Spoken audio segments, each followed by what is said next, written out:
Ouais. Bonjour, nous sommes aujourd'hui le 21 octobre 2013. Il est 16h52, j'attends un appel de mon frère pour me confirmer à quelle heure il ramène mon fils. Voilà, donc je profite des derniers instants. Des derniers instants seuls, c'est passé, mais alors comme une flèche, je ne sais même pas exactement ce que j'ai fait de ce temps.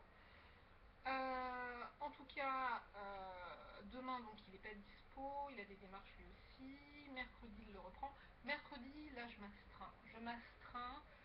Ça va être pénible, hein. Je m'astreins toute la journée à faire de l'administratif, à m'occuper des papiers. Et je suis sérieusement là en train de réfléchir. Il faut que je trouve une solution. Là, en tout cas, je n'en peux plus. Je me rends compte que je diffère. Je diffère énormément.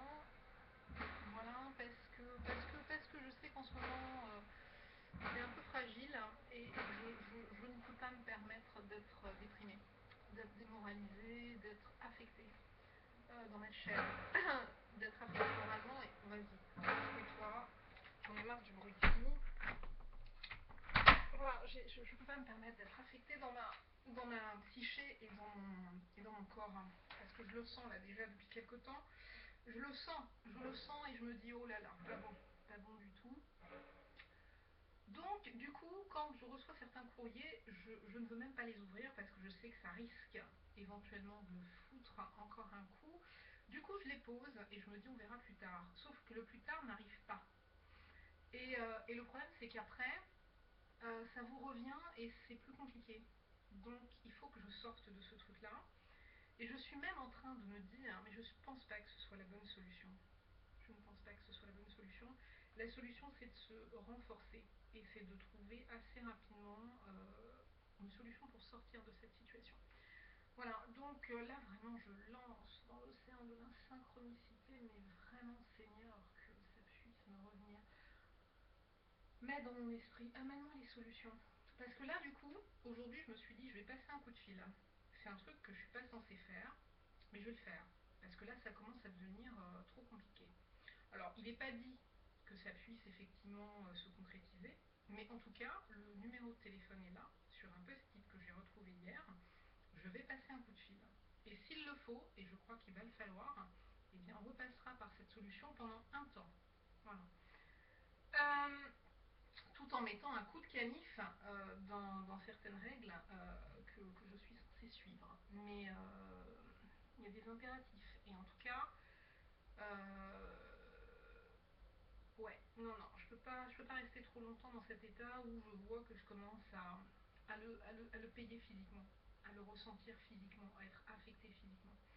Donc non, pas du tout, pas du tout, pas du tout, pas du tout, pas du tout. Donc du coup là, effectivement, après cette vidéo, je passe ce coup de fil, c'est clair.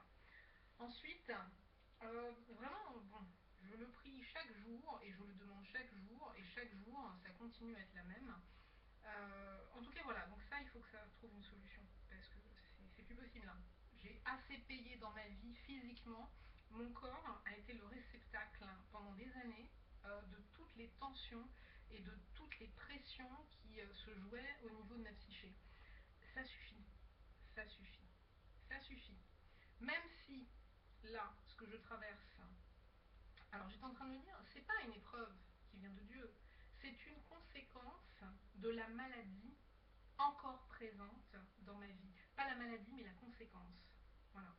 Il y a eu à un moment donné des impacts qui ont été liés à la maladie, qui ont fait des vagues, qui ont résonné dans mon existence, qui ont entraîné des choses, et voilà. Et ça, ce qui se passe en ce moment, la situation financière actuelle, c'est une conséquence de la maladie. Et de ceci, et de ceci, et de cela.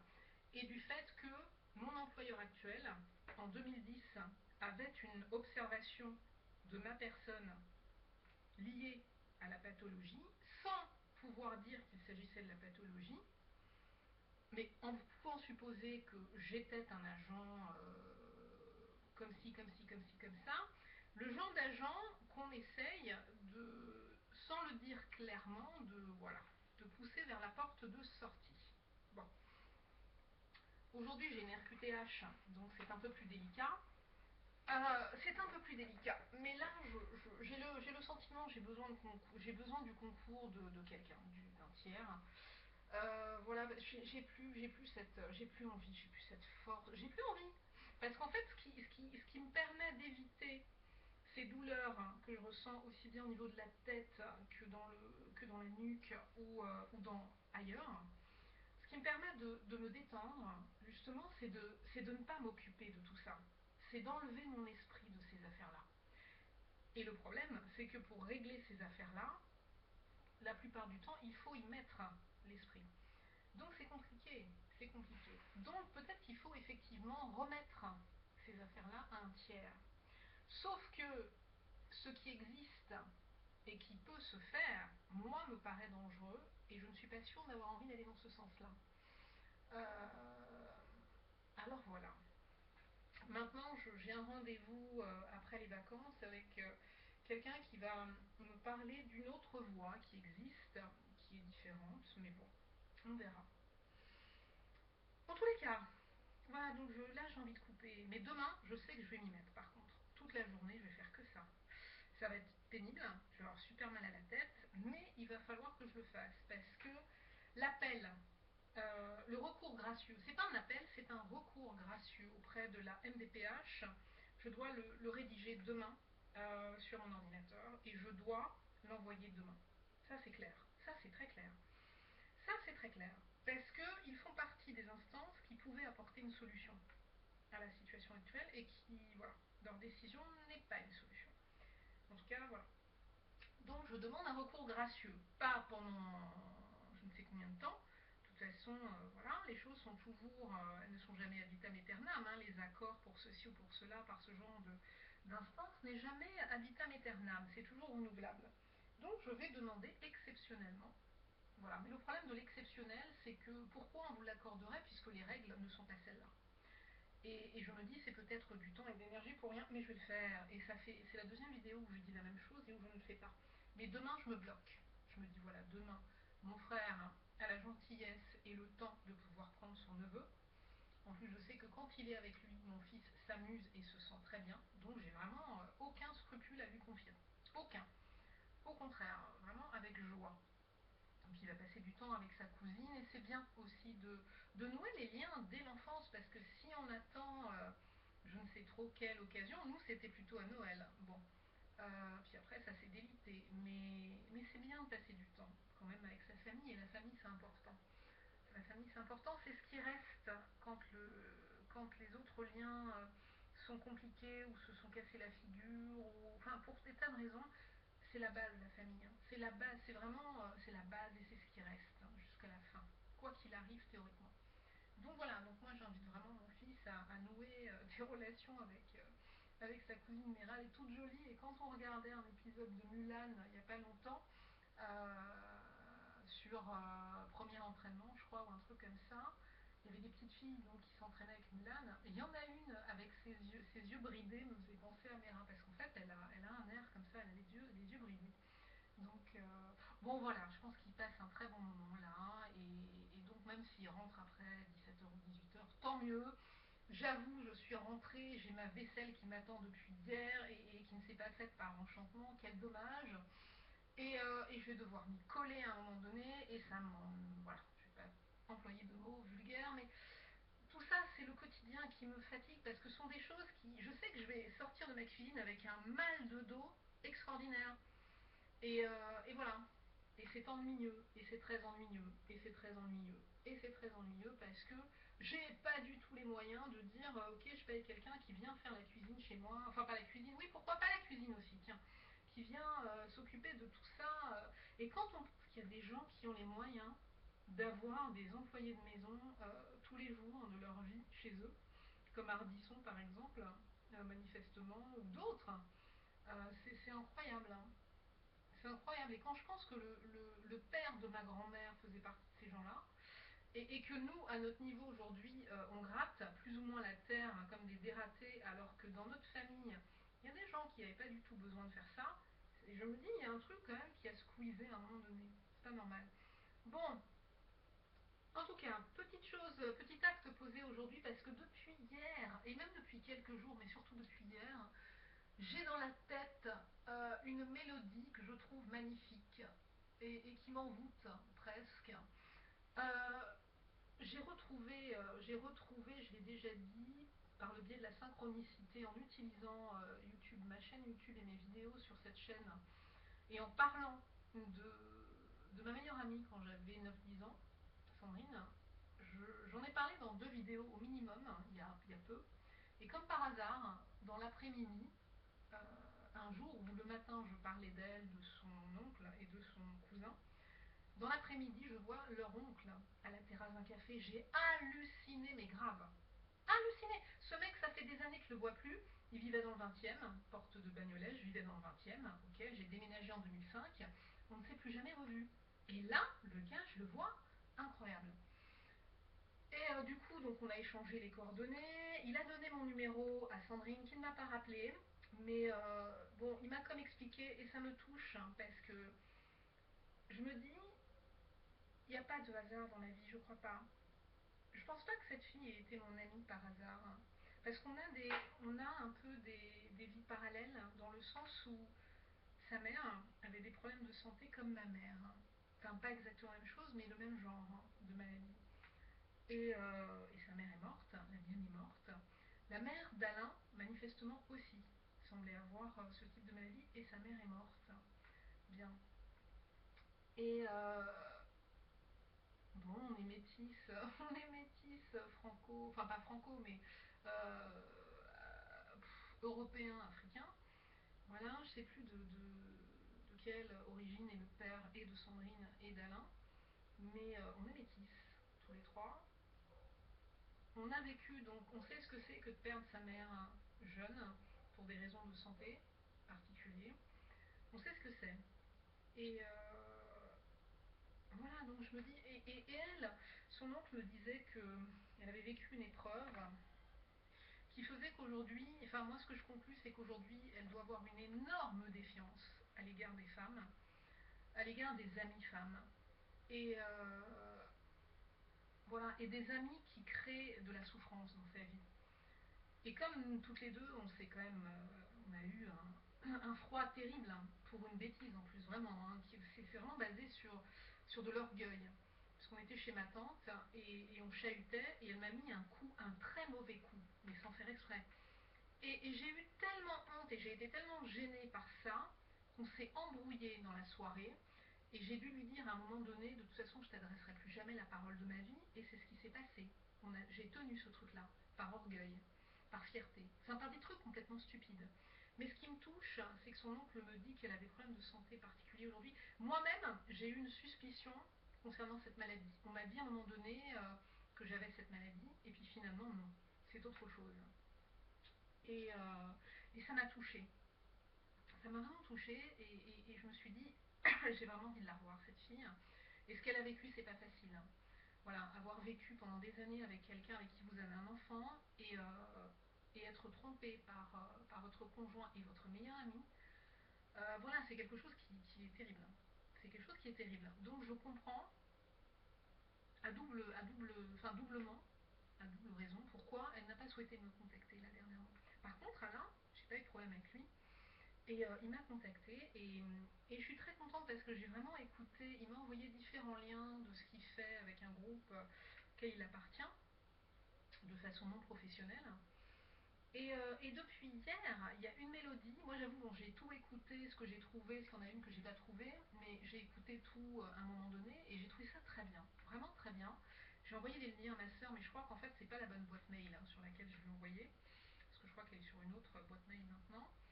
Et parce que je ne m'a pas donné de retour, et on n'en a pas reparlé depuis, étant donné qu'elle fait du chant depuis 2000 et qu'elle fait même maintenant des mariages, elle a des prestations avec d'autres sœurs et frères de l'église qui vont à des mariages et voilà, petits concerts de gospel, etc. Enfin, pas forcément gospel, hein, petits concerts, point. Et ils sont financés, enfin voilà, ils ont un petit billet après, et voilà. Donc ça veut dire qu'on ne fait pas du n'importe quoi, parce qu'on n'appelle pas des amateurs, en général c'est sur le bouche à oreille, etc. Bon, donc je voulais avoir l'avis de ma soeur, mais c'est marrant parce que je me dis, mais qu'est-ce qui se passe? Ce garçon, ça fait longtemps que je ne l'ai pas vu, ça fait des années, hein, la dernière fois que je l'ai vu, j'avais peut-être 14 ans. Donc 14 ans, ça fait presque 40 ans qu'on ne s'est pas vu. Ça fait presque 40 ans, ça fait 38 ans qu'on ne s'est pas vu. C'est dingue quoi. Oh, 38 ans? Non, c'est pas possible. Hein. 48 quand même. Non, je dis n'importe quoi. Ça fait...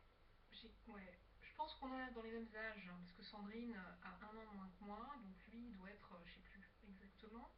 En tout cas, ça fait longtemps qu'on ne s'est pas vu. La dernière fois, donc on avait à peu près 14 ans. On doit avoir une quarantaine d'années. Il doit avoir une quarantaine d'années aujourd'hui. Et donc c'est vrai que je l'ai revu dans son clip, dans ses clips. Alors même s'il se cache pas mal derrière son couvre-chef, voilà, je retrouve des traits. Et je me dis, Marilyn, mais arrête quoi, parce que moi j'avoue, c'est vrai que c'est un garçon, franchement, je crois qu'on s'aimait bien. Voilà, on s'aimait bien. Mais c'est le passé, voilà, il faut laisser le passé à sa place. Et surtout, ce que je me dis, on s'est pas revu encore, mais voilà, le truc, l'info aujourd'hui, c'est ça. Je l'ai appelé, parce qu'on s'était dit à mon anniversaire, et puis il n'a pas pu venir, et puis finalement il m'avait dit, ouais, de toute façon, pas besoin que ce soit ton anniversaire pour te voir, ou pas besoin de ton anniversaire pour boire un verre, machin. Et, euh, et donc voilà, et puis il m'avait parlé de ses liens sur internet, de ce qu'il faisait musicalement, parce que c'est son oncle qui m'a dit voilà, Alain c'est l'artiste de la famille, tatati tatata. Bon, et donc j'ai revisionné ces vidéos. En plus son acolyte, là, son comparse, sa tête me dit quelque chose, il me fait penser à quelqu'un. C'est marrant ça aussi. Hein. Et c'est là que je me dis peut-être que dans la vie, il n'y a pas tant que ça du hasard et que les gens qu'on croise dans nos vies, certains, peut-être pas tous, mais certains, c'est pas pour rien. Et, euh, et du coup, j'avoue, je suis dans une espèce de nostalgie. J'adore cette musique. Enfin, le titre, c'est Ces gens de Paname. Non, Les gens de Paname. Les gens de Paname. Et j'aime beaucoup ce qui est dit. Et je trouve ça très sensible. Et en plus, il a une petite parole pour sa grand-mère, Thérèse, en disant. Je ne sais plus comment il le dit, mais il parle de cette femme pour qui c'est dur, du haut de ses 80 printemps, de fleurir la tombe de son enfant. Et ça, c'est, voilà, cette dame a perdu deux de ses filles. Et donc c'est balèze. Et il lui reste que son fils, son grand-fils, qui fait la parade et qui a un côté très théâtral. Et ça, je l'aime bien pour ça, Jean-Luc. Mais quand il m'a évoqué ça, on sent que derrière l'apparence, il y a quand même beaucoup de douleur. Voilà, beaucoup de douleur. Et je pense que cette famille-là, elle est comme la nôtre et elle a perdu. Elle a beaucoup perdu. Et il y a eu beaucoup de pertes chères et de pertes cruelles. Donc ça aussi, c'est un point qu'on a en commun. Et donc je l'ai eu au téléphone tout à l'heure. Il est marrant parce qu'en fait, il m'a répondu. Moi, c'est vrai, je comprenais plus trop parce qu'il m'a dit ouais, à un moment donné, pour mon anniversaire, il me dit je suis en formation médicale ou je sais pas quoi. Ensuite, quand je lui laisse entendre est-ce que tu as du temps en semaine dans la journée, il me dit oui. Je me dis c'est quoi. Et puis finalement, j'appelle aujourd'hui, je savais pas trop exactement quel était son statut. Il décroche et ouais, je lui dis, enfin, en gros, je sais trop savoir si je dérange pas trop. Il me dit, vas-y, non, mais en fait, il était au boulot. Il travaille dans le milieu hospitalier et il travaille avec des personnes âgées qui, en plus, souvent sont affectées sur le plan psychiatrique. Et je lui ai dit, mais c'est tout à ton honneur, parce que avoir ce respect-là de la personne âgée, j'ai presque envie de dire, c'est chez les Noirs qu'on trouve ça, beaucoup. Non, très bien, vraiment. Donc je me dis, ce garçon a dû très bien évoluer et il a. Mais j'en sais rien. Donc en tout cas, le truc, c'est ok, on est ok pour demain. Demain, vers 15 h, parce que lui il termine vers 14 h, vers 15 h, il est OP. Il m'a dit, ouais, moi je peux. Parce que je lui dis, ouais, où est-ce que tu te trouves? Donc il est du côté de Saint-Cloud, mais il me dit qu'il peut venir à Châtelet. Je lui dis, c'est bien, ça m'arrange. Et voilà, donc du coup, on va se boire un petit verre là en bas, là où on devait se retrouver pour mon anniversaire. Et ça me fait super plaisir parce que vraiment, ce garçon me touche. Alors, en même temps, je me dis calme-toi, parce que c'était une petite amourette d'adolescence, d'enfance et d'adolescence. Mais en même temps, je me dis stop, parce que ce gars-là, comme me l'a dit son oncle, et je trouve ça tellement rare pour des gens de nos générations, c'est un garçon qui est fidèle à sa femme, qui est avec la même femme et qui a eu 4 enfants avec la même femme. Et ça, je trouve ça épatant. Et d'ailleurs, d'où justement, quand il me parlait des personnes âgées, et que je lui disais c'est tout à ton honneur, machin, et puis je lui dis bon, écoute, on en parlera demain, comme d'autres choses, voilà, et lui aussi il disait oui, enfin on parlera de la vie, enfin bon, bref. Donc voilà, je suis très contente du coup de demain de revoir Alain quoi. C'est, c'est une figure de mon passé. C'est une figure de mon passé. Je vais pas dire que j'avais autant de liens avec lui qu'avec sa cousine, Mais ouais, je me souviens de lui, je me souviens de lui. Donc ça me va. Et j'aime beaucoup dans ses paroles. C'est marrant, j'ai l'impression que waouh, faut que je me calme. J'ai l'impression que je suis au bord des larmes. C'est pas normal. C'est pas normal.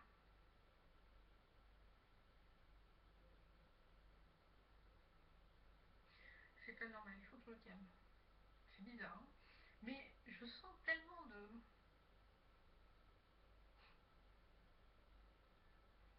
Ce garçon est touchant. J'ai l'impression de percevoir dans ce qu'il dit, dans les paroles de ses chansons, voilà, dans les brefs échanges qu'on a pu avoir par téléphone, euh, une grande sensibilité. Mais bon, de toute façon, la plupart des gens qui sont artistes quelque part le sont.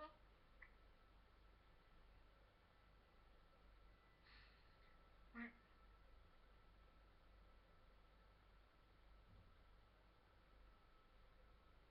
C'est un peu, comment dire, la grand-mère de Sandrine, parce que Sandrine, je sais plus si elle vivait chez sa grand-mère ou si elle venait très souvent chez sa grand-mère qui habitait au troisième étage de notre immeuble. Mais cette dame, Thérèse, qui vivait avec son fils, qui vit toujours avec son fils d'ailleurs, euh, quelque part, ces gens-là ont été un relais familial. Moi, je vivais seule avec ma grand-mère.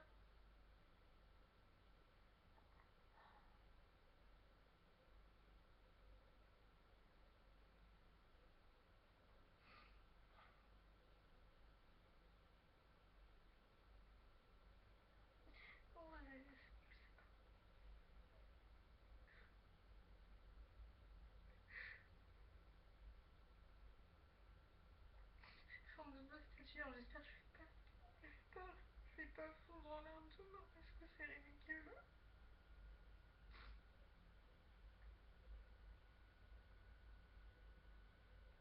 Et le pire, c'est que je sais même pas ce qui me fait pleurer comme ça.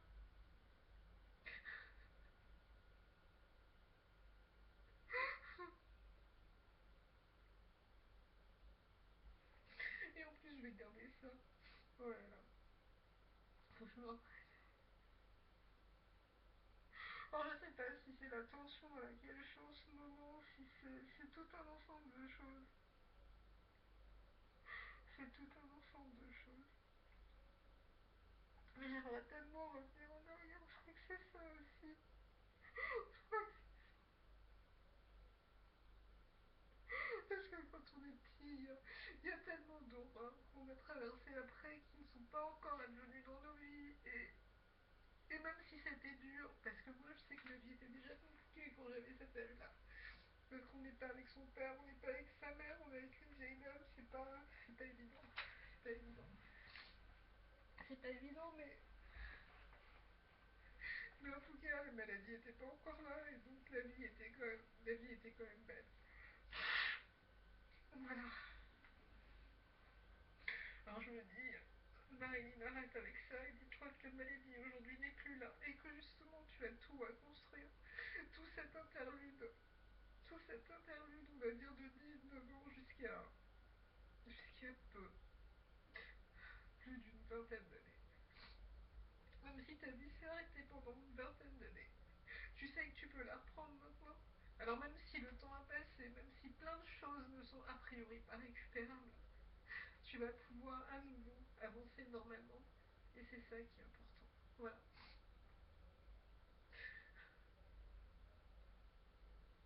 Alors, je vais quand même laisser ce truc-là en ligne, même si honnêtement, je suis pas forcément pour l'étalage de ce genre de truc. Même je dirais que je suis plutôt quelqu'un d'assez pudique, qui préfère pleurer toute seule et se cacher et que les gens ne sachent pas. Et en général, c'est ça, parce que justement, la plupart des gens ont une image de moi, c'est. Parce que je suis quelqu'un qui rit beaucoup. Je suis quelqu'un qui rit beaucoup et qui a une certaine bonne humeur, etc. Et d'ailleurs, Constant, qui est un garçon qui semble s'intéresser à ma personne depuis quelque temps là au sein de l'église. Quand je lui ai raconté effectivement les problèmes que je traversais, il m'a dit mais en tout cas tu gardes ta bonne humeur. Et bien sûr, hein, c'est-à-dire qu'en même temps, quelque part, je me dis, je vais pas me laisser détruire par des conneries, je m'en fous. Tout ça, je l'ai déjà traversé 1000 fois et je suis toujours là. Et si les gens savaient d'où je viens, et moi-même je sais d'où je viens, et je sais ce que j'ai traversé, et ça, à la limite, c'est du déjà vu. Donc voilà. Et, et certainement avec des poids en moins. Donc qui peut le plus, peut le moins. C'est pas le problème. Mais je sais pas, non, ce garçon me touche. Il y a un truc. Je sais pas, je verrai demain. Je verrai demain, mais moi je veux être dans le respect et vraiment j'ai des principes, je l'ai déjà dit, j'ai des principes, je ne touche pas aux gens qui sont en couple. Ça alors là c'est un truc, même pas en rêve quoi. Pour moi ça ne se fait pas.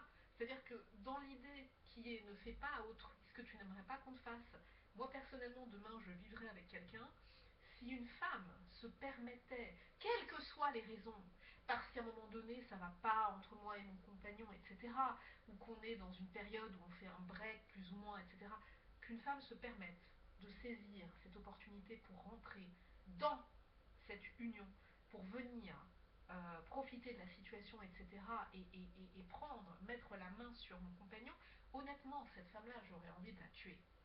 Non, peut-être pas de la tuer, mais honnêtement, alors là, j'aurais envie de la tabasser, quoi. C'est clair. Donc, euh, donc voilà, c'est une question de respect. Moi, personnellement, ça me blesserait que mon compagnon aille avec une bonne femme, une je sais pas quoi, enfin, je sais pas comment ça s'appelle. Donc, je ne me permets même pas de faire ça parce que j'ai du respect pour les femmes aussi. Et je me dis, même si demain je rencontre un homme et qu'il y a un truc qui se passe, machin, machin, si je sais qu'il y a une femme qui est liée à cet homme, il y a un minimum, enfin, il faut penser aux gens, quoi. Maintenant, je dis ça, mais il m'est arrivé dans ma vie à une reprise. Peut-être une fois, voire deux fois. Voire deux fois. Et j'ai même honte en disant ça quelque part. Il m'est arrivé, en tout cas en 2006, c'était la première fois.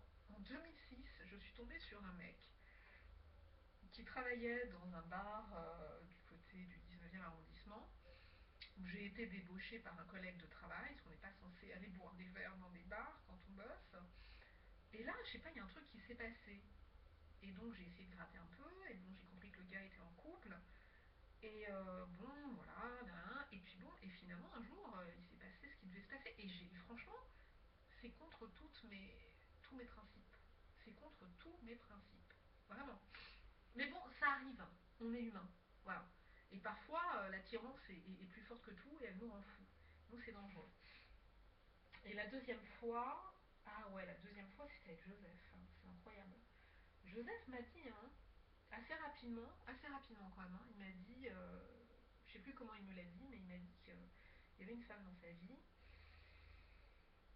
Oh, je sais même plus. Qu'est-ce que j'ai pensé à ce moment-là? Je crois que c'était déjà. Le problème, c'est que j'avais déjà mis le doigt dans l'engrenage. J'avais déjà mis le doigt dans l'engrenage, donc c'était pas possible de faire machine arrière. Et puis il y a des attirances comme ça qui sont assez fortes. Donc voilà. Et puis je sais plus, qu'est-ce qu'il m'a dit. Enfin bon, est-ce qu'ils étaient séparés, est-ce qu'ils étaient ensemble. Non, je crois qu'ils étaient. J'en sais plus, je sais même plus. Et puis en plus, à un moment donné, il a été. Non, non, non, ils étaient encore ensemble parce qu'il a été franc avec elle. Ou c'est parce on échangeait comme pas mal de messages, etc. Et elle s'en est rendue compte et il lui a dit la vérité et elle lui a foutu un putain d'ultimatum. Et en fait, voilà, non, ils vivaient pas sous le même toit. Et du coup, la nana s'est dit, c'est parce que je te laisse trop de liberté, donc maintenant je vais venir et je vais vivre chez toi. Waouh. Bon, en tout cas, après, je sais plus comment les choses ont évolué. Je me souviens pas. C'est pour ça que c'est bien de faire un journal parce qu'on garde à l'esprit. Mais mais je sais que quand j'avais parlé de lui à ma famille, tout le monde était unanime. Marilyn sort de là. Marilyn sort de là. Voilà. Et, et donc, je sais plus. Je sais plus. Après, je crois que c'est ma santé, de toute façon, qui a fait que c'est perdu de vue. Il faudrait que je revoie si je peux retracer les choses avec les téléphones que j'ai, mais j'en ai perdu. J'en ai perdu pas mal. J'en ai perdu au moins deux, là, ces 4 dernières années. Non, trois, peut-être. Je sais pas. Enfin, au moins deux. Au moins deux. Et non, et voilà, il y a eu Joseph aussi. Ça m'étonne parce que j'ai ce principe-là, j'ai essayé de résister, mais il y a des trucs, voilà, on ne peut pas résister, c'est plus fort que soi. Donc il faut faire attention, il faut faire très très attention. Mais maintenant, je dirais la différence. euh, Et la deuxième fois où on s'est remis ensemble, c'est moi encore, d'après lui, qui ai instauré la fin, parce que parce qu'il m'a dit que son ami avait appris, enfin qu'il avait pris un coup. À un moment donné, il était pas bien, il m'a dit qu'il avait pris un coup et il m'a dit que sa femme, mais la mère de ses enfants lui avait appris qu'elle avait une maladie extrêmement grave, extrêmement grave, extrêmement grave, mortelle. Enfin, voilà. C'est pas le cancer, je crois, peut-être, mais je suis pas sûre. Et moi, j'en suis arrivée à un stade où je me suis dit, elle aura besoin de toi, il faut que tu sois avec elle. Donc, en gros, c'est vraiment le sacrifice, quoi. C'est se dire, elle a besoin de toi, Joseph. Voilà, elle a besoin de toi. T'es le père de ses enfants, elle aura besoin de toi. Tes enfants aussi auront besoin de toi. Donc, en gros, tu restes avec elle. Et, euh, et il me disait oui, mais non, nanana, nanana, de toute façon, nanana, nanana, parce que bon, je sais pas quoi, ils étaient toujours, ils s'étaient reséparés, ils s'étaient remis ensemble. Donc, la première fois, elle était venue vivre chez lui, puis ça n'avait pas tenu, parce que lui, il est comme assez libre, hein, c'est un homme qui est assez libre, hein, malgré tout ce qu'il peut dire, et je crois qu'il supporte pas trop les contraintes de la vie de couple, hein. Mais bon, il m'a dit qu'elle était particulièrement, voilà, elle était beaucoup sur son dos, et que c'était le genre de femme qui voulait à peu près tout savoir, et que c'était comme assez lourd, hein. Mais en tout cas, voilà, donc deux fois dans ma vie, j'ai mis un coup de canif à ce principe qui est, moi, les personnes qui sont en couple, je n'y touche pas. Parce que moi, personnellement, la femme qui viendra toucher à mon conjoint, je, franchement, j'aurais des sentiments extrêmement négatifs à son égard. Voilà, il y a des choses qui se respectent, c'est tout. Et de toute façon, ça fait même partie des 10 commandements. Tu ne commettras pas l'adultère, c'est clair, dans un sens ou dans un autre. Non, non, il y a des choses qui se respectent, hein. Et c'est trop facile de profiter d'un moment où dans le couple les choses ne vont pas bien. Non, non, non. Et même la personne qui vient comme ça s'immiscer dans une relation, mais qu'est-ce qu'elle sait ou qu'est-ce qu'il sait de ce qui va se passer demain? C'est-à-dire que un homme ou une femme qui, par faiblesse, parce qu'il a un moment de flottement, de difficulté dans un couple, va voir ailleurs, mais il fera la même chose avec l'autre, hein, c'est clair. Voilà, c'est quelqu'un qui n'est pas constant, c'est quelqu'un qui n'est pas fidèle, hein, c'est quelqu'un qui n'est pas.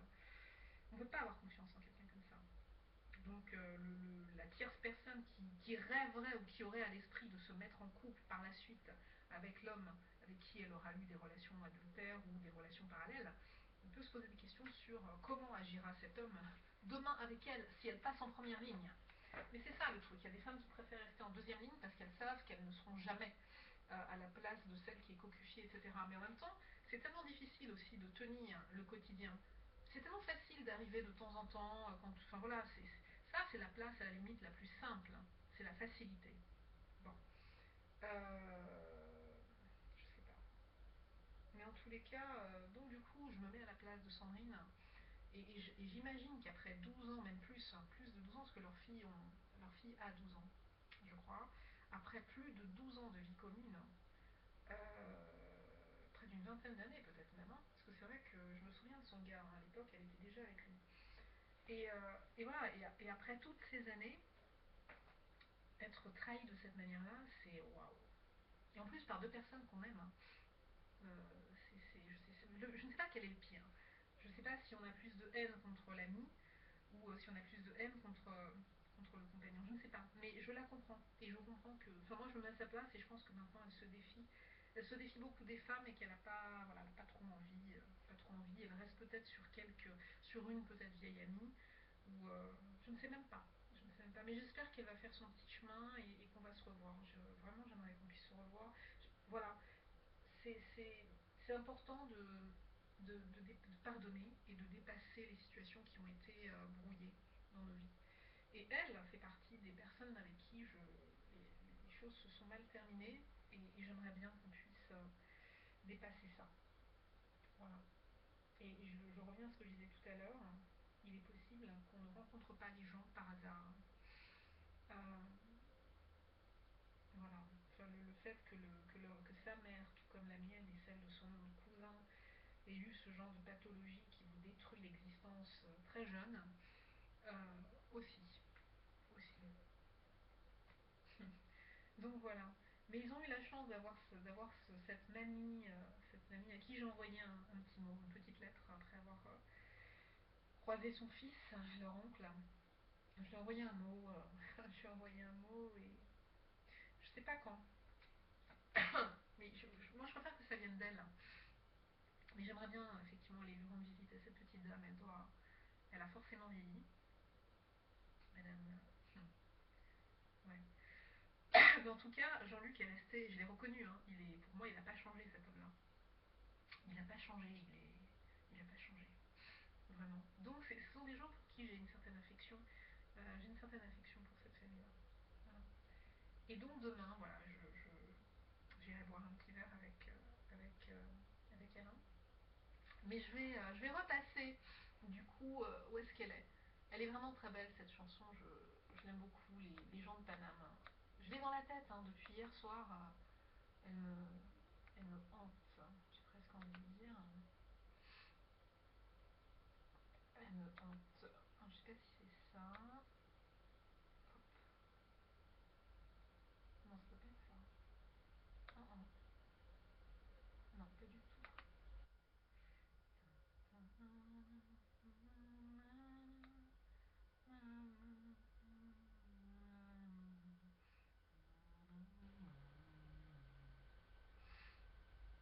Ah mais si, c'est Tango de Paname. Ok, allez. Elle est très très belle. Just listen. Alors.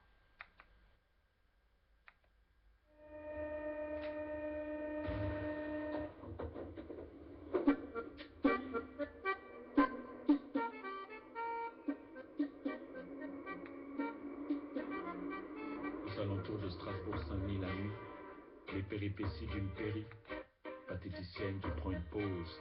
Un type à la grosse haleine voit des éléphants en rose. Qu'importe, les portes semblent bien closes. Pour un mec qui végète, s'injecte une double dose.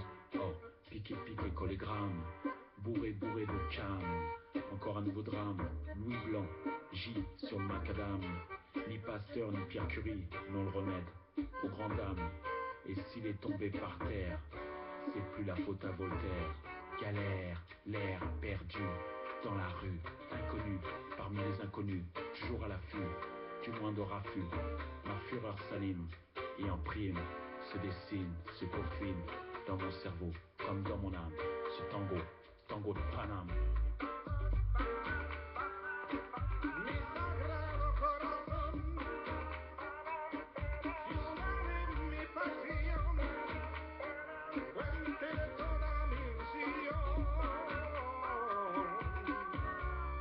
Barbès, le SOS d'Avière qu'on agresse, en mal d'assistance, sur la fréquence solitude, bien c'est assez rude en somme, comme d'habitude, sur le canal Saint-Martin, coupe gros cool se roule des patins, glamour, l'amour unique moyen, échapper un jour au stress qui nous oppresse et nous entoure, fin de parcours pour Louis, le toxico, qui saute de la rail du métro, Pantin ciao, pour Lily la vie n'est pas en rose, il vit au N de Guillermo, passant, qui passe pour lui passer du Suisse souvent, c'est la rue de la Pompe, pour cette fille du calvaire, un sentier, un chemin vert qui n'amènera pas jusqu'à Rome, mais à Marca des Poissonnières, où elle pique un somme. La bonne nouvelle, c'est qu'elle peut oublier un temps son art et métier.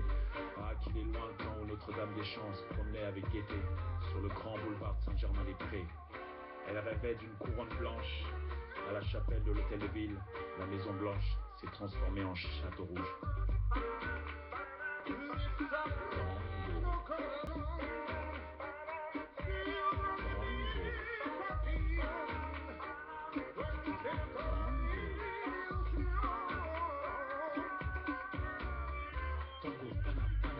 Qu'on soit réunis comme Garibaldi voulait pour la place d'Italie. Tango, Paname, je pense toujours à toi et je traîne mes pas du Rhône pour ton Allemagne. Tango, Paname, un tango sans toi, on n'est pas Paris, ça t'aurait fait les tu verras. Tango, Paname, pour cette ville, mes pensées les filent comme ces stations de métro.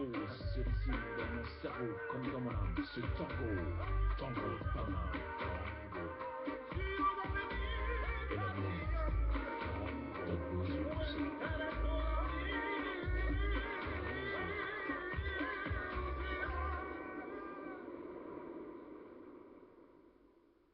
Voilà, c'est vraiment très bien.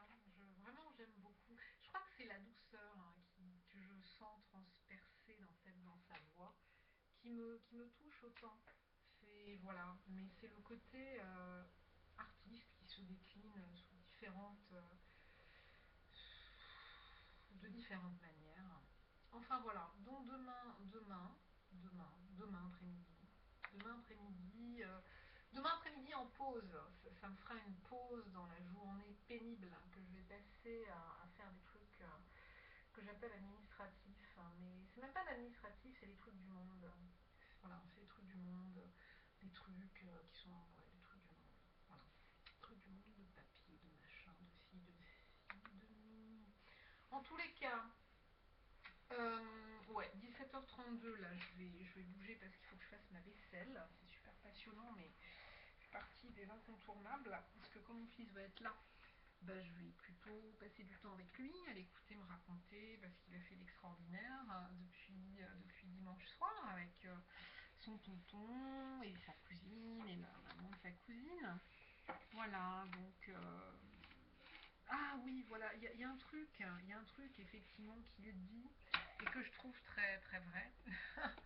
Maintenant, je sais pas si voilà, c'est quelque chose de réellement ressenti, mais je pense que oui. C'est l'amour unique moyen de faire face au stress qui nous oppresse ou un truc comme ça.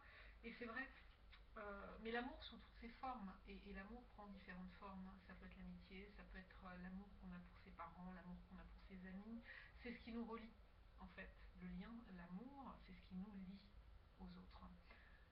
Et c'est ça, c'est l'union qui fait la force et qui nous permet effectivement de faire face à ce qui nous détruit, à ce qui voudrait nous détruire en tout cas. Donc très bien, très bien.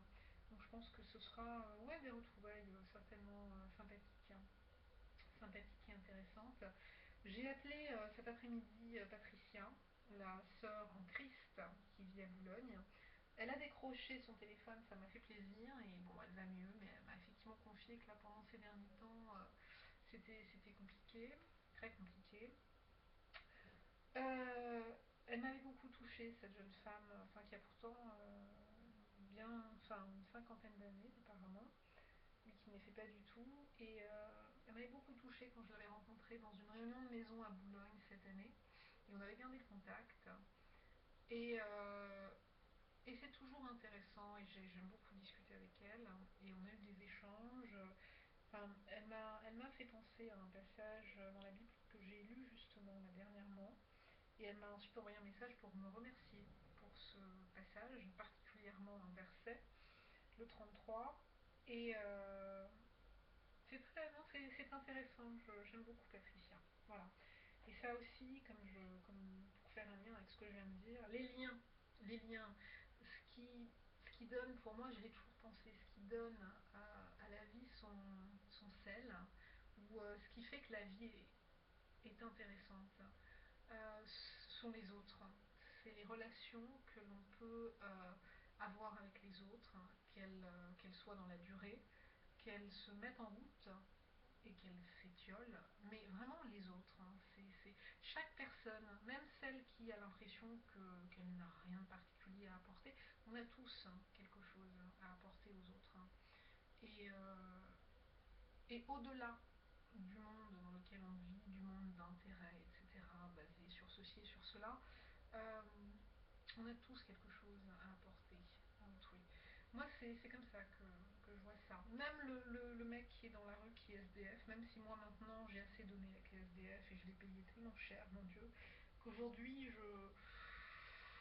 voilà, non, non, non, non, non, j'ai besoin, moi déjà, de me reconstruire et de me renforcer, mais je ne referai certainement plus ce que j'ai fait, c'est-à-dire héberger chez moi des personnes qui n'ont pas de logement, pas des gens que j'ai trouvés dans la rue, mais presque.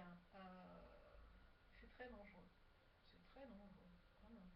Et vous le payez très cher. Non seulement ce sont des gens qui vous volent, voilà, qui font le double de vos clés, qui reviennent après parce que vous n'avez même pas pensé, et pourtant c'était tellement évident, mais vous n'avez pas pris le temps peut-être, et ces gens viennent vous voler quand vous n'êtes pas là. Enfin voilà, non, non, c'est non, carrément pas. Mais en tous les cas, ce que je voulais dire, c'est même une personne qui est SDF, qui pense être une merde, dans son vécu, dans son parcours, dans ce qu'elle a été, dans ce qu'elle est, dans ce qu'elle sera demain, euh, dans son parcours, hein, a quelque chose qui peut voilà, nous parler et qui peut nous apporter quelque chose. Donc voilà, moi en tout cas c'est le point de vue que j'ai, mais c'est vrai qu'il faut filtrer, il faut se protéger. Je le faisais moins avant, j'étais un peu trop ouverte. Aujourd'hui, j'ai appris à mettre des filtres. J'ai appris à mettre des filtres. Mais en tout cas, je continue à penser que le rapport aux autres, que les autres, hein, c'est vraiment la richesse de cette vie. Et que si nous étions seuls sur une île déserte, ce serait la mort, ce serait l'enfer. Bien, allez, très bonne fin de journée, pour l'instant. Ou peut-être pour la fin de journée, je ne sais pas.